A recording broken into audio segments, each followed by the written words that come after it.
Well, hello, everybody, and happy Monday. I hope you're having an absolutely exquisite day. I'm so happy that it's May. We get to enjoy the flowers and the sunshine and all things that are wonderful on Vancouver Island, including a little bit of entertainment, I think. And so today on the program, I have Laura Kelsey. She is an artist musician, and we're going to talk all about some of the things that she does. Welcome to the program. Laura, welcome. I'm glad that you're here. How are you today? Happy Thank Monday. you. Thanks so much for having me, Kathy. I really appreciate it. Absolutely, my pleasure. Tell us a little bit about yourself. I am a singer-songwriter in Nanaimo, which is on the traditional territory of this Nanaimo First Nation. And I also do some filmmaking as well. Oh, great. Um, yeah, I just did completed a two-season series called Found and Sound, which we can talk about. And I also volunteer with the Shoebox Project. Oh, wonderful. So we're going to break that all open and find out about all kinds of things that you do. I'm just curious. When you say that you just did two shows or two things, can you explore with us a little bit about that? So I received Story Hive, Story Hive grants Oh, for right the on. voices, which were wonderful. The first season of Found and Sound, it was kind of inspired by the need to explore different ways to help people. So looked into sound therapies, different music therapy, sound therapy. The first episode was just what is sound. So we talked to a VIU instructor that just explained kind of the physics of sound, and then went from there. We talked to music therapist, counselors who integrate sound into their therapy, as well as people who call themselves music therapists or sound healers or sound therapists, and as well as dancers and musicians. And they all talked about how much sound and music have helped them in their lives. The second season so I just finished it. It'll be out in the fall, and it's quite the adventure. I I don't know. It's bet. I bet. How wonderful. yeah. Thank you. Um, this one is goes kind of runs the gamut from. I talked to my two of my neighbors. One of my neighbors is blind, and we talked about how she navigates the world and how sound affects her. And we Yeah. also talked to a neighbor who is has profound hearing loss. So talked about the way that wearing hearing aids and the difference between what some people hear and then other people wearing hearing aids might hear. So and I even talked to a person named Neil Bowman who runs the Hearing Aid Museum online, and he explained the evolution of hearing aids, which was so interesting. No kidding. You know what? I need to look at that. I need to find out more about the Hearing Aid Museum. Yes. Everything, it started you've got kind of a cone or a horn, an animal horn that people used to listen into, and then they went from that to like transistor radio, kind of transistor, and then eventually evolved to digital where we are now. That's incredible. Oh my goodness. And from your perspective, because obviously you've been doing this for a while, what brought you into this work to begin with? What made you decide that sound was such an important component to the work that you do every day? I certainly see it when I'm playing events, how the reciprocal emotions and feelings that are felt between performer and audience. I've certainly experienced, trauma and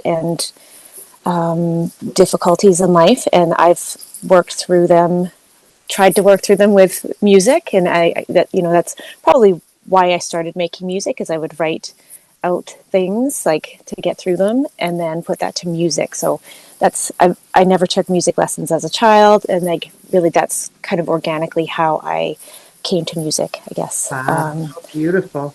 So, Mhm. so as a child, you must have loved music. Was there a genre that you sort of walked towards more than any other, or are you more eclectic? Definitely eclectic, I think. As a child, I really liked classical music, so Uh-huh. I did I remember really liking Mozart, and then as I grew up, I really got into metal, and I was in metal bands as well. And then now I do more singer songwriter. I've got a country band called New Road Echo, and we're more of like a country experience, I would say. We do a full country show with costume changes and a blow up horse, and like Oh it's my just over the top craziness. So it's nice to express yourself in those different ways, because I like the honesty of sitting down and being able to express myself kind of quietly. And I play solo events a lot, just the guitar and I, and then get to make people dance more through the band. I've been in a lot of different styles of bands, like blues bands, folk, so many different types of rock bands. So it's nice. It's always nice to just have something with a beat and get people moving. Well, and I think the importance of music is that it always brings us back to a time in our life, right? I was actually in Cowichan earlier today, and as I was coming home, I was listening to, Lionel Richie and Pink and, these bands that in the last, some of them, Bon Jovi being my favorite, like, they're bands that have sort of come up through my life, and I resonate at a time and a place. I can smell the room. I can feel the feeling that I had when that song comes on the radio. It'll bring me back right back to, in my 20s and 30s and 40s and 50s and the whole way up. And as music has, it resonates in such a deep way. And I'm sure that as a singer-songwriter for yourself, that your motivation comes from that a feeling that you might have in that moment. What's your muse? What is it that inspires you to write this wonderful music? Oh, the the terrors and beauty of the world, I guess. I don't Yeah. know. Just a lot of life experiences, and then also things that you see, and yeah, observing everything, I guess. Yeah. Yeah. If you could paint me a picture of your like as in words, obviously, but if you can paint a picture for me in words, Let uh, me just paint. I'll just get out. just grab your sketch and paint away. Uh, you know, um, when you're what's the pro let's I guess what I should say, rather than try to get you to paint a picture, is like, what is your process? Some people have a process. They need to be by themselves. They can sit on the beach. They can just sort of, and things kind of come to them. In other cases, people process, there's a million different ways. What's your process? I think there's different angles. It can start with a lyric, just the line of a lyric, and then that develops into, okay, well, now I'm going to work on a melody for this, or the melody just pops in. Often when I'm falling asleep, I Ah, hear interesting. melodies, yeah, and then I worry that there's melodies that I've heard throughout the day or something that are just like coming back. So I try and figure out, but often I think they're just coming out of somewhere, and then you're working on the melody and then putting any words. I've got it, books and books of lyrics and poems and things like that I've written. So I just kind of either cobble together something out of those different fragments, or something totally new comes up. And usually it happens very quickly. Like all Yeah. the, you look back and you think like, oh, I've got these pages of songs, and they're full. They're there. They're quite complete. Like there's very often very little changes. Hmm. But I'm not working with, often I'm not working with other songwriters. So if I were, they'd probably be like, hey, change that or that. But luckily, and I love working and collaborating with other people, but I do mostly write by myself. So Do you have a favorite musician that you have sort of followed over the years that you resonate with more than another? many, I'm sure. I think one of my favorite bands is called Agalloch. They are kind of a metal band from Oregon. And I love strong female musicians as well, like Beth Hart. Mm. While I've been listening to some country music to get me in the mood, I'm not the biggest country fan. I'm a selective country fan. I certainly listen to country music. I've been listening to more country music lately to get me into the the band mode, and I recently came across Ashley McBride, and I think she's amazing. She's just such a rocker. She's awesome. And then Lucas Nelson, who was Willie Nelson's son. Oh my gosh, I love his voice. Mm. I think I just started listening to him like 2 days ago, so now he's just on repeat. I His find that voice is myself. like, I find when yeah. I find an artist that I love, it's on repeat for like several days at a time. And, Yeah. then I almost memorize those words. And then they just, I'll wake up in the middle of the night and that song is going on in my head. Mm-hmm. I think it's interesting, like the whole process of writing. I think that so many musicians write because of tragedy, right? Something has happened in their life that has motivated them to tell a story to go with whatever that tragedy might have been. Would you say that's been true for you as well? Yes, it's certainly easier to write sad songs than happy songs, right? And that's why, and sad songs say so much, which is what Elton John told us. Yeah, um, for sure, for sure. Yeah, without a doubt, I can imagine, certainly when you're going through different things because you're messaging, you're trying to help someone to understand what your story is and at the same time help the audience resonate with it as well so that they feel that they're not alone, right? and then help yourself as well, just get it out and process it on paper so you can kind of look at it and Yeah. kind of figure out that yeah, how to process it all, I guess. You were saying that you play with the guitar, right? Or you Hmm. take sort of your lyrics and then they go to guitar. Hmm. Would your guitar be more the country or is that more metal? Is that more that kind of combination of the in between? Actually, do you have your guitar handy? I do, yes. Would you like to share one of your pieces with us? I think it's a great idea to. Would it come across on the It, like it will sound come okay? across Yeah. beautifully. Yeah, Oh, absolutely okay. it would if you'd like Yeah. to do that. While you get yourself set up to actually sing a song, how about if I tell our audience, I guess our audience some instructions to do while we're waiting for you to get queued Okay. up, I'll and grab it. Sure. we'll get started. How about Okay. that? Okay. So if you just tuned in to Act Three, right on. We're glad you did. Today on the program, I have Laura Kelsey. She's a musician and artist within our community, and we just are so very fortunate to have her in the Act Three Zoom studio with us. A couple things for you, just so that you have your heads up. Of course, it is spring and summer, and the wonderful May long weekend is on its way very, very soon. I just invite you to remember that our kids are out in the streets again, playing outside until the wee hours. So be careful on the roads, will you? We sure would appreciate that. And also to bear in mind that older adults in our community are outside as well, and they might need a little bit of assistance right now that they wouldn't have otherwise maybe asked for. If you have a little bit of extra time, just check on your neighbor and make sure that they're doing okay.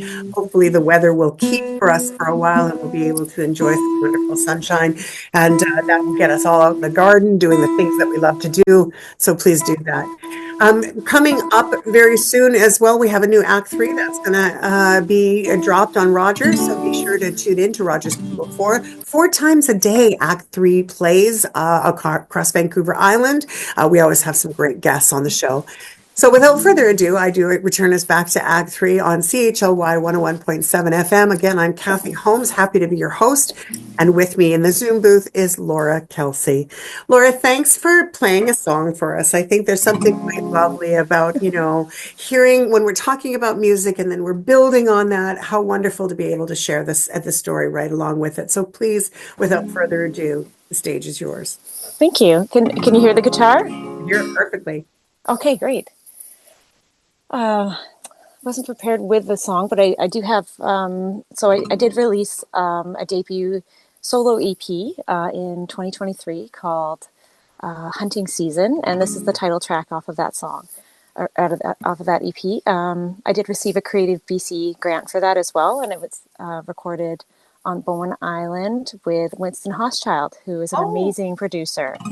wow. Hmm. Well, thank you so much for that. We'll look forward to Hmm. hearing it. Thank you. Okay.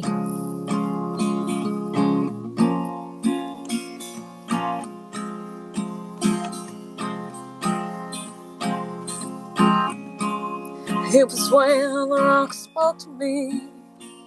5 years already gone. Now the birds gather close to see. Hear my last song. Waiting star in between the trees, like the unknown light in the cavern walls. String snaps and we're absorbed back in the love. The fields burning, the songs returning like I never did before. The moon is waiting, the stars are singing, right back when I was young, when I was young.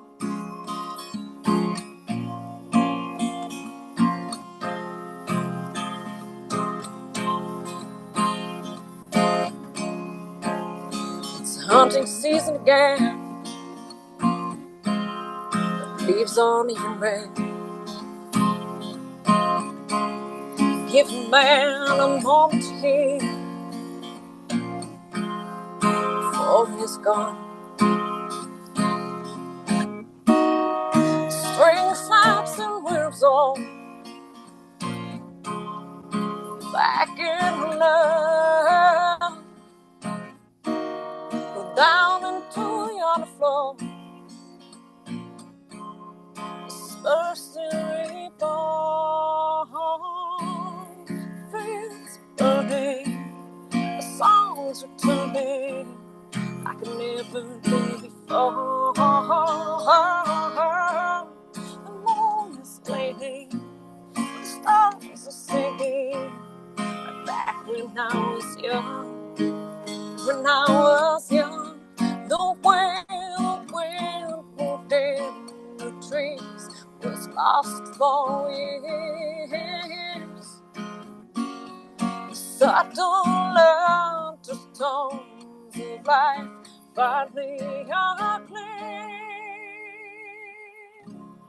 Fields are burning, the songs returning, like I never did before. The moon is waning, the stars are singing, right back when I was young, when I was young. Oh,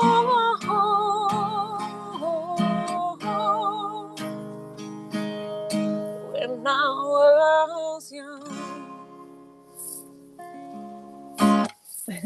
Wow, fantastic. Thank you so much. Thank you so much. I'm going to play a Thanks, little Kathy. bit with the sound editing actually because you cut in out and out a little bit, but for Okay. our listeners, I hope they were able to at least get a sense of the music that you do. It's so beautiful. Thank you. Well done, and I love the lyrics. And so those lyrics have some meaning for you. Yes. Share a little bit about the story behind that. Hunting season, the line that was the beginning of the song was it's hunting season again and the leaves aren't even red. And I was living in a cabin in 100 Mile House a few years ago and just having a terrible time. And a year had gone by and it was already hunting season again. Mm. And what had I done with my life? Nothing. Really, nothing had happened. I was still in the same place. And I remember realizing that and it kind of spurring me to make some changes, I guess, which, Yeah. yeah. I think that resonates with so many people. I Mhm. really do. I think that time is what happens when we're busy making other plans. I personally, I don't know about you, but I still feel like it's January. It has been really, I feel like time is speeding up, like, It is. It's speeding up so very quickly, and I struggle with that a little bit, and I think our listeners do at times as well. I think that people, we're so grateful that the summer is on its way and that spring is, well underway, and that we're able to start new things. But I know I can look back in my world and see projects that I really thought would be long done and gone, mm-hmm. and they barely scratched the surface about that. when I hear your song, I also there's a little bit of Jane Arden that kind of comes to me when I hear your style and the way that your voice is so very, very rich. Really well done. Beautiful, beautiful, beautiful. Were you when you were a younger girl, did you if you sorry to say that if I'm not saying it properly, but did you how did you know you could sing? Was there something did you were you singing at the schoolyard? Were you singing in school plays? Like what was it that made you realize that you had this great gift? I definitely enjoyed singing all the time, I think. And I sang along with the radio a lot. And I sang in the school choir. And I think in sixth grade, I got some sort of like solo part in a song. And I remember that being a pivotal moment for me and thinking like, hey, this is something that I really enjoy doing and that it gave me, I doing I wasn't doing music lessons. I wasn't doing sports really. I didn't have something I could really latch onto. So singing seemed to be it, which, it's something that we're all born with. And We may I'm be not, born with it, but we sure as heck can't all do it. I mean, I don't know, like just, I, I feel that about like so many things, like, writing too, we can all do that. We are all there, it's there for us.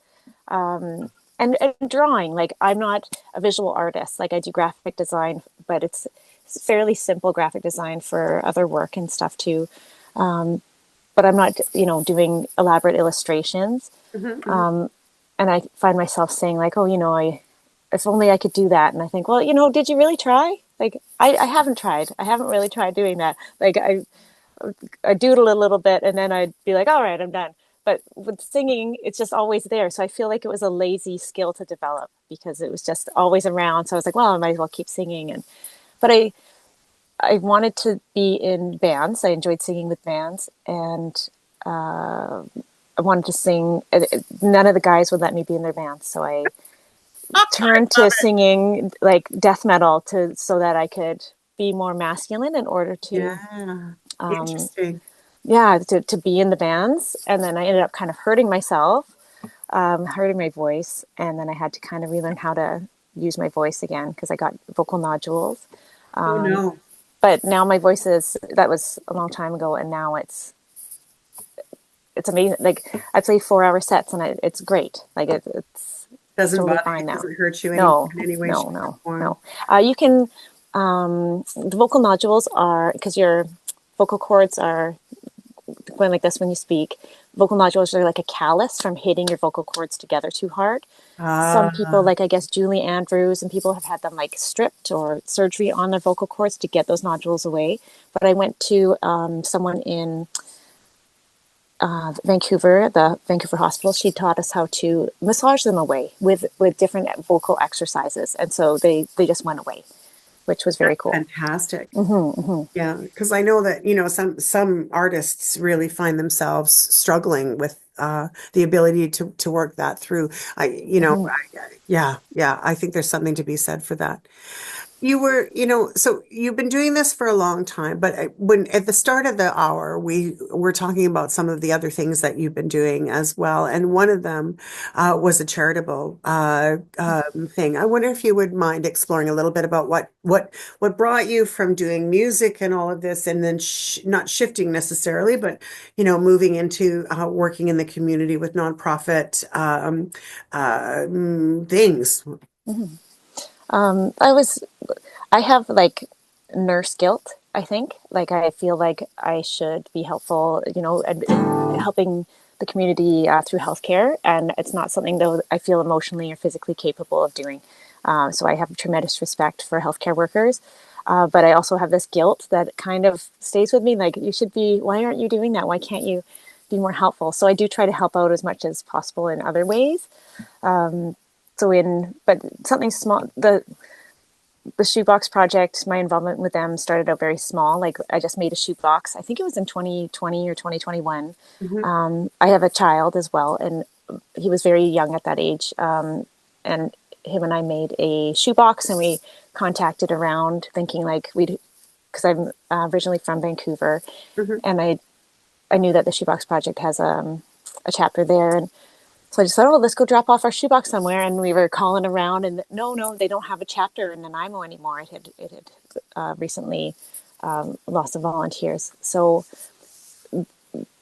I, I contacted the head office, and they were like, "Well, would you like to start a chapter?" They were like, restart the chapter, and I was like, what does that entail, right? Then suddenly, a few weeks later, like the community came together that year because it was very close to Christmas. It was very out of nowhere, and I think we got 100. Suddenly, I'm sitting in my bedroom with 100 shoeboxes all Wow. around, sorting them with my son, who I think was only like 4 or 5 at the time, and we're kind of going with it. And then we connected with crisis care, Yeah. Island Crisis Care, and we were able to bring the shoeboxes to them. And then in the last couple of years, we've also donated to Risebridge. So all shoeboxes that are donated go to Island Crisis Care Society and clients of Risebridge. Which is And that's really for important. Christmas time. Yeah. We have a huge unhoused population in Nanaimo and actually everywhere on Vancouver Island. And I think that people may not really be aware just how important it is to be able to help, and not just at holiday time, but there's simple things, what do you put inside of your shoe boxes? So like essentials, and so it's Christmas time, winter essentials. You got gloves and then like a little goodies, like some candy or some chocolate, usually nut free, just in case. Hmm. And then something special, like a lot of people, like some of the gifts are so beautiful and so from the heart. You really can tell that they put a lot of work into these and care into these gifts. Some of them are handmade brooches, like Mm. handmade hair clips, and just I don't know, knitted items that people have made themselves. So it's usually about approximately $50 worth of items that are in each box, and then yeah, and then we collect them all. And then last year, for example, the Legion gave us their space to sort. So we do one big sorting day, Hmm. and now we've got at least 4 or 5 wonderful volunteers. Dean volunteers sometimes as Yes. well, which is Yeah. nice. Yeah. And we've got we all come together. We go around. We've got drop off locations as well. So wonderful, absolutely wonderful businesses in town take the time, use the space to collect these boxes, and they. I'm sure they don't have extra space in their businesses, and they're making those spaces. So it's a lot of community effort coming together, and then we do this big sorting day where we just go through each box, make sure that it's up to speed with everything. We also sometimes put gift cards. If it doesn't have a gift card, if it's not quite up there, we add an extra gift card just so that it kind of equals the $50 approximate mark, so that everybody's kind of equally getting an equal gift. That's so wonderful. You referenced my good friend Dean Thelner Volchek. I never get his name, his last part. He's going to shoot me that I've got his name kibbutz backwards, but he's Dean. He's Dean, and he actually has a sister show of ours in the sense that it's not really a sister show, but we both work together with Roger. So he has a show called Upfront, and he also works on my show Act Three. So we share a lot of resources within each other. He is arguably one of the finest gifts to this community. He is just really an extraordinary human being, and I'm so glad that you get to work with him whenever you're doing these shoe boxes as well. His heart is in the community, and Mm-hmm. he's just an extraordinary soul. Speaking of that, you were on his show, so why don't you tell us a little bit Right. about your experience of being on up front? Oh, it was wonderful. It's neat to be in the studio. Yeah, It sometimes I felt like a little bit of a deer in the headlight. Like the lights are all on and the camera people are everywhere, and you're just trying to, oh, like I hope I say the right thing. And so this is a little more chill, I guess, when you're just yeah, at home, you're yeah. somewhere familiar. But there, it's, yeah, wonderful. It's great for him to have me on and to talk about the Shoebox Project as well. Yeah, he's a really great guy, and he does a wonderful show. So for our listeners, if you haven't seen Upfront, please do. It's just really quite fantastic. And you can also watch Dean on our program because he's there all the time as well. And you'll be a guest on our show coming up in our June edition, which I think will be really wonderful to have you there. And hopefully you'll be able to sing a song for us on that program as well. And so I'll plant that seed right here and now for hunting season, and then we can hear it. I hope a little bit better than we heard on today. Although I will try to fix the sound where I can. You talked about found and sound and the television and the two shows that are like that. Um, were they documentary style, or can you sort of explain a little bit about how Mhm. found and sound was created and really what a person can expect if they watch that show? Yes, it's mostly it's a lot of interviews. The Story Hive, the Telestory Hive gives out grants to local filmmakers who are doing local content, so it has to be very local centric.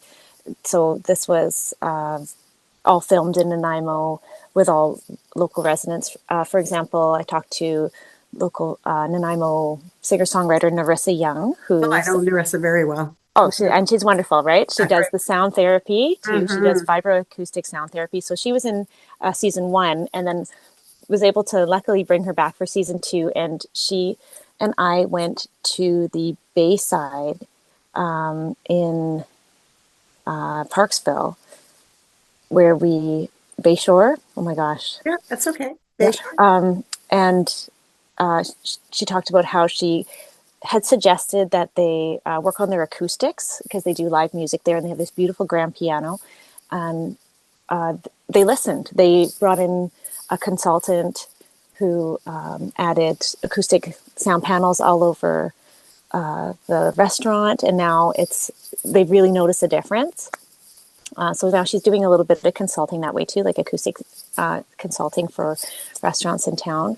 And then the last episode in the series, we do a sound panel craft together, which was a lot of fun, where we put together sound panels and tried our best. Like, I don't know how scientific it all was, but it gives you an idea of what you can do in the home to help your own sound environment. Fabulous. And then and the one episode that I think is just very surprising to a lot of people will be I got to I started out so on a foggy day you hear what do you hear on the Oh, for ocean? me, it's Like, foghorns. I'm near the yeah, sea, so it's yes, the foghorn. Yeah, foghorn, right? yeah, yeah. Guess what? So that's what I thought too. I thought it was the foghorn. The foghorn has been decommissioned since the early 2000s, the one at Entrance Island. So I had contacted the Coast Guard and I was back and forth with them. I was trying to get a tour of the foghorn and the lighthouse, but they were like, "No, we don't do that." But that would have been a lot of fun. Turns out it's actually boats signaling to each other and in the fog, and mostly the ferries. They Hmm. have to sound their horn every 2 minutes or something for so long with a prolonged blast. So I go down this rabbit hole of the fairy horns.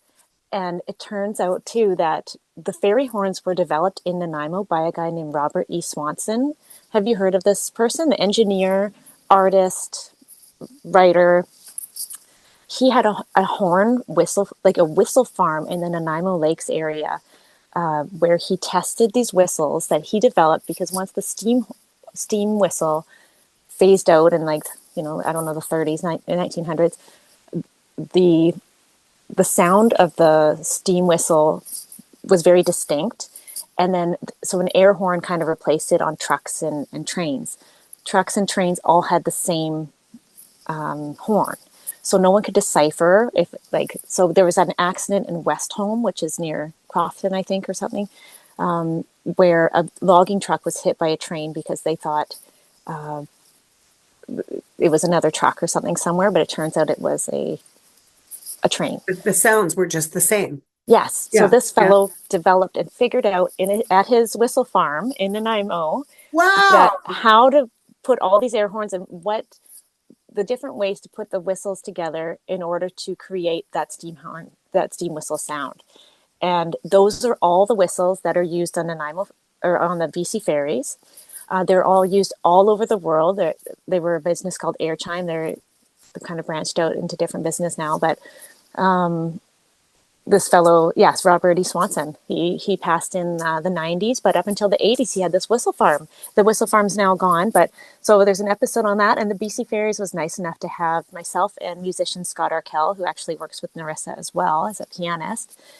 We went out on the ferries and we got to blow the whistle and My goodness, um, how fantastic. yes, yes. So that's one of the episodes. But I don't know. I found it really shocking. I've been to the museum. I've seen, kind of saw some of the write-ups about Robert E. Swanson, but it didn't click at how important he was to the history of the community. So I hope that's a very cool episode. I can't wait. And Thank you. so, Yeah. so are these shows airing now? Season one is on, it's on Telus. Yep. Oh, I guess I don't know if I can say it because we're on a. Yes, you can. Okay. So even though we're on CHLY Yes. 101.7 Yeah. FM, we Yes. also have where it's an open forum for Okay. YouTube and everything. So Great. you're all good. Telus Optic TV on demand, and it's also on YouTube as well. So found in sound, and then the second season will be out in the fall. Well, I think it's fantastic, and you piqued my interest. So, where possible, because for those who have just tuned in, of course, you've turned into Act Three on CHLY 101.7 FM, and Act Three is also on YouTube, so you can check out our YouTube station. And on this particular episode, I'll make sure that those links are there, or at least I'll try to add them. If I don't have them on right away, I'll add them as soon as I can acquire them. Um, you can also listen to us on iHeartRadio, Spotify, or wherever you get your podcasts. So there's lots of really great things to when we share these conversations. Found in Sound sounds like another really great conversation. I'm looking forward to watching the episodes and learning more about it. So have you always been interested in sound, I guess, is my curiosity, because, sound for the music, sound in what you've been doing with Found in Sound, sound in what you've been doing with Narissa. Like I'm hearing a lot of this. Do you have a company, or are you building a company around sound? I'm just going to keep playing music. I Just think is keep my playing music. yeah Okay. So you never my know, right? Because you seem yeah to be yeah. leaning in this direction of really this great opportunity up ahead of you. How fabulous. I think my my goal is just to keep working on guitar, my guitar skills, so that I can put on a better acoustic performance. And yeah, I think I'm very privileged to have good hearing and Yeah. just the sound. Like I enjoy just listening to like the sound of birds' wings. The other day I heard quacking, and I just could. I looked out the window. I stepped outside. I could hear all this quacking, and it was ducks. I think it was mallards flying way overhead, and somehow, like, how come their vocals can bounce all the way down to us? Like that's so far, and like how sound travels. It's just also fascinating. Mm, wonderful. Well, and I'm curious about your music. Where can people hear you? On Spotify as well, Bandcamp, um, on my website, laurakelsey.com. I've got links there as well. I do have a physical CDs that are available of my EP, and then Yes, I'm tell us also everything record. about your Yeah, physical CDs. We want to be my able to share that physical info. You CDs. betcha. I play a lot of farmers markets in town Okay, where I get to sell them, so they are almost sold out. So if you see that's me great. playing, I'll be at the Island Roots, I'll be at Cedar, I'll be at Arrington. I was just at Duncan a couple weeks ago. So, and I'll be at Qualicum as well. So I absolutely love playing farmers markets. The way that you get to connect with the people, and it's just you're right at the same level, literally. Like it just feels so good. Are you familiar with our good friend Pam Edgar with CHLY 101.7 FM? Yes. So it was Living for the Health Fit. Now it's I'm Sorry. Her show is oh my God, Pam, I'm so sorry. Don't hurt me. Songwriter Circle. Thank you so much. Right. Yes. Yes. Which every Sunday afternoon plays some beautiful music. Pam is Hmm. is just a great resource for all of us. And if you haven't connected with her, I will help connect the two of you together because I think your voice is so exquisite. Oh, thank you very much. I think I was on Pam's show a few years ago, Oh, but it's good. been a long time. So reconnecting because I am recording an album now.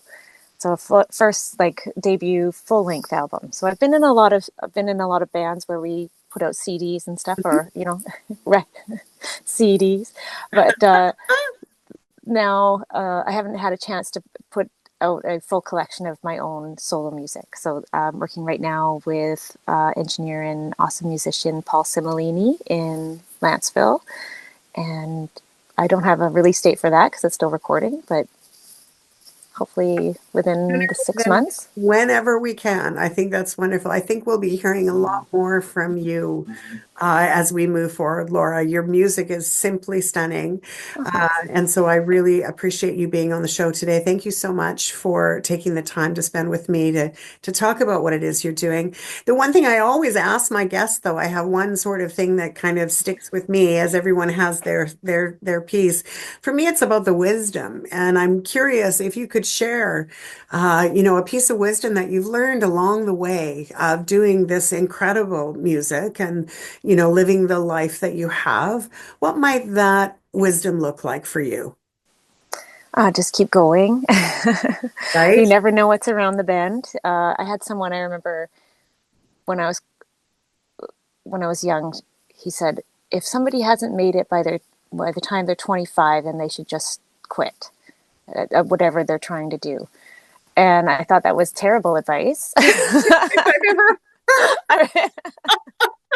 So, don't look at age as a certain age as some sort of timeline or deadline that you have to be done something by. You can just keep going. You can plow through 20, 30, 40, 50, 60 and keep doing whatever you feel in your heart is the right thing to do. So Yeah, just keep going, keep going. I agree with you. 25, you're just starting. Like, there's a whole lot of story left to be told from the age of mhm, mhm. 25 onwards, that's for sure. Thanks again for being with us. I really, really appreciate it. In the Zoom booth coming up next, I have Jennifer Baker. We're going to have a little bit more of a conversation as the show continues, but I do appreciate you tuning in. Thank you so much for being with us today. And thanks again, Laura Kelsey.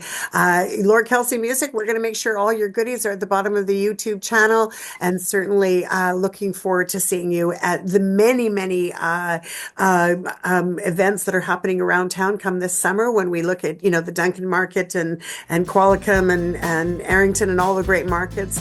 Do you play the Nanaimo Market as well? Yes, Island Roots. Yes. Island Yeah. Roots, yes, of course, got to be there, the Island Roots. Thanks so Yes. much for being with us today. I sure appreciate it. Thanks, Kathy. All right, everybody, welcome back. I sure hope that you enjoyed the first part of our show today because the second part's going to be fun too. In the Zoom booth with me, I have Jennifer Baker. Jennifer is a regular on track wellness on our program. We do her once a month. She's got some astrological conversations for us right now. Hey, Jennifer, how you doing, bud? Awesome, Kathy. Happy May. Awesome. It's Monday, right? Monday's a great day every day. Every day. What's happening in the stars? Well, I took a really good peek, and the things that I really, really wanted to talk about was two planets that just went into an astrological sign. So we have Venus that just went into Aries. Oh, isn't Venus And love? Isn't the Venus the sign of like all the 100% okay, individual love. individual love? Individual love and beauty and aesthetics and all the things lovely. Okay. Gotta love it. And then we had Neptune go into Aries. They're both at 1 degree.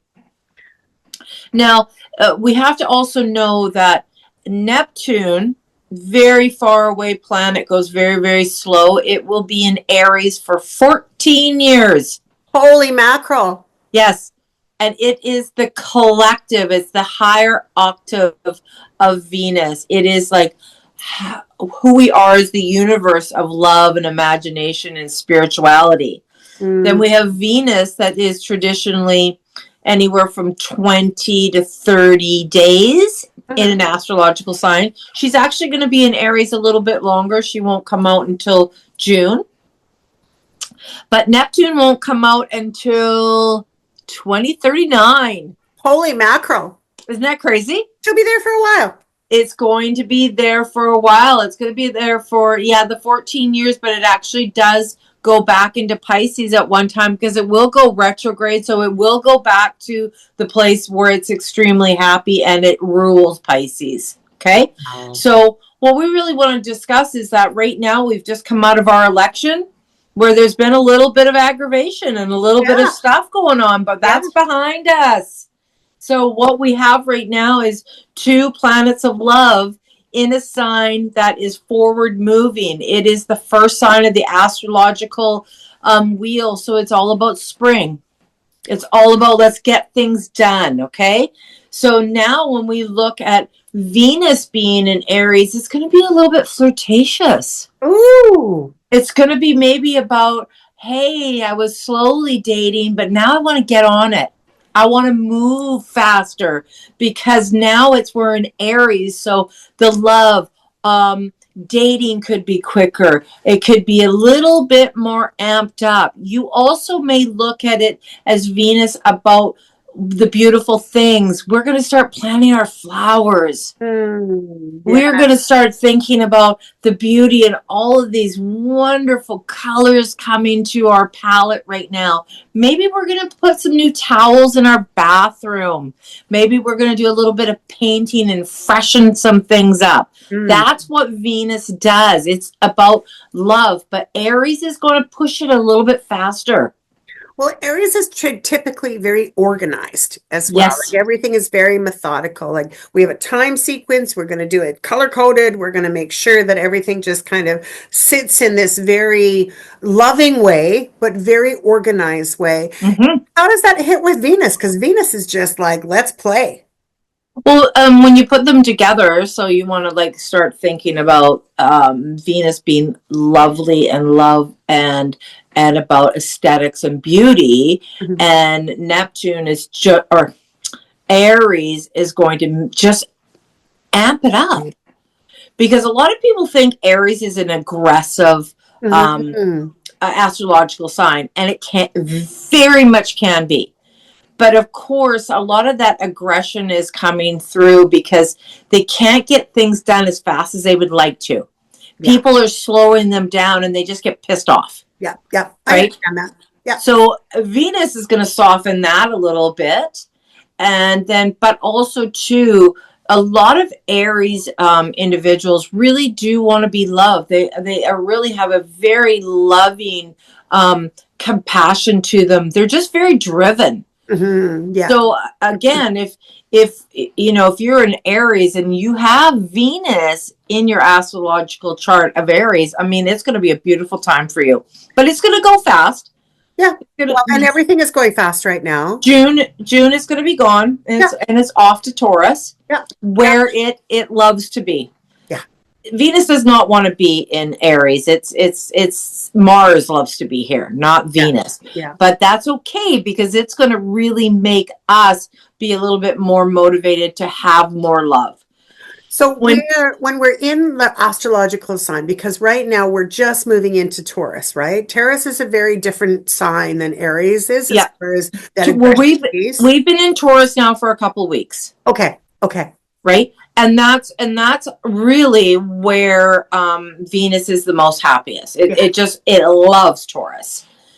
But right now, it's like what I really wanted to talk about more was just about the collective Neptune, and that we have a lot of time for anybody who's a healer, spirituality, that's just starting to dive into the Reikis and card readings and being a little bit more into divination. That is what Neptune is all about. It's all about the collective octave of love, right? So now we really want to look at, okay, so how do we want to put this into place now? We got a lot of time. We got 14 years.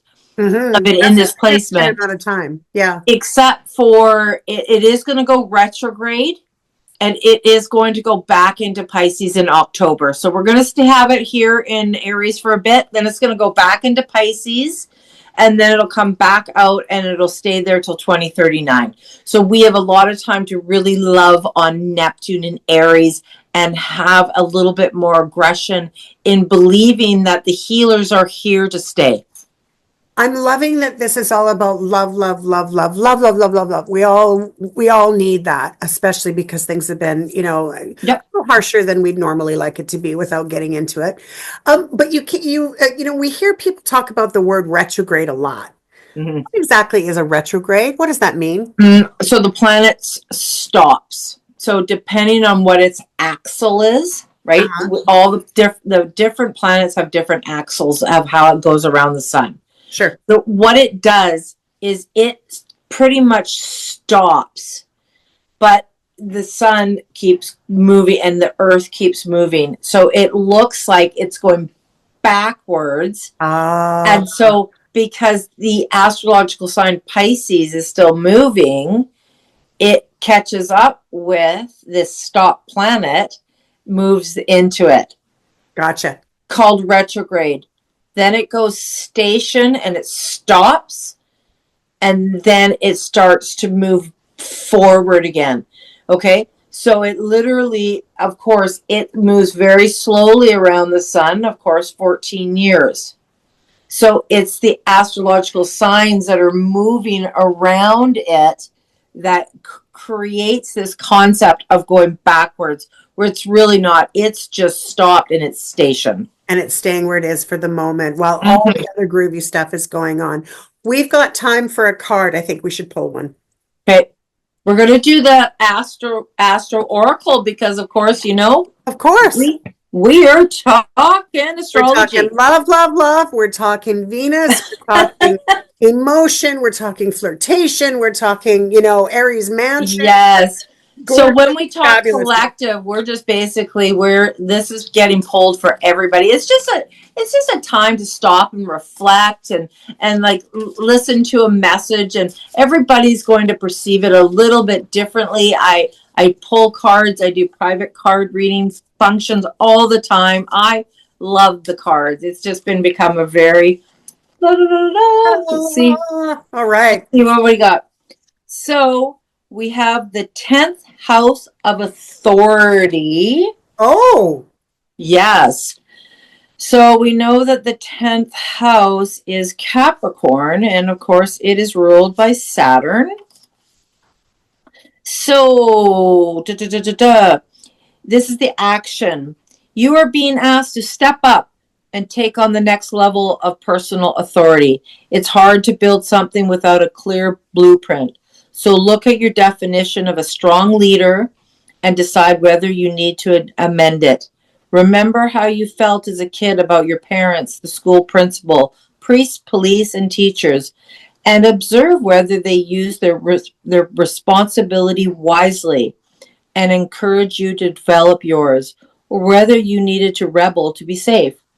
Notice your relationship to the concept of divine authority and investigate if it was something to be feared, ignored, or expanded. Did it offer you safety and refuge? It's very interesting because it comes really at a time of election where we are now really looking at authorities and looking at the trust of these individuals that are telling us something. So I really think that that's a very interesting card to be pulled. These patterns affect both how you react to outside authority and what you expect from yourself as parent, professional, or leader. Sort between the traits that worked and those that not worth emulating. So basically just really be the higher octave of love, right? Like come from the right place. Don't ever try to push what you believe on others. Yep. And make them feel that they have to follow that or they're going to be shunned or that whole thing. Yeah, no, so it's wonderful because it gives an opportunity for everyone to breathe for a little bit, to say, yes, listen, right? We get opportunity to sort of live on the love part of it, be aware of what's around you, take inventory, and come to it with love, come to it in a place of acceptance and peace. I love it. At one part here, it says, create a clear picture of a competent, responsible, lovable, and empowering authority. Step into that role and be that pillar in your own community and family with confidence. Love it. Right? Great card. What a great card and a great way to spend a Monday. Fantastic card. Where is it? Jennifer, how do people find you? Because you've got some groovy stuff going on in the next little bit. My website is www.ontruckwellness.ca. You can reach me 250-714-8393. I hate saying that so fast, but I know we have limited time. I'm on Facebook. I am at Nanaimo Northtown Center this weekend for Mother's Day doing card readings. And I'm going to be donating to Nanaimo Women Helping Women on Mother's Day. I think that's the best time, it's always great to donate, but let's do it on a ladies. Actually, I love it. I love it. And I love having you on the show. And I can't wait to the next time you appear, which is going to be our June program. But of course, you get to see us every week, every Monday at 1 o'clock. Listen to CHLY 101.7. Tune in to Act 3, also on Rogers Cable. We look forward to sharing with you all kinds of great guests. Thanks for tuning in and have yourself a fantastic day. Bye for now. Bye for now.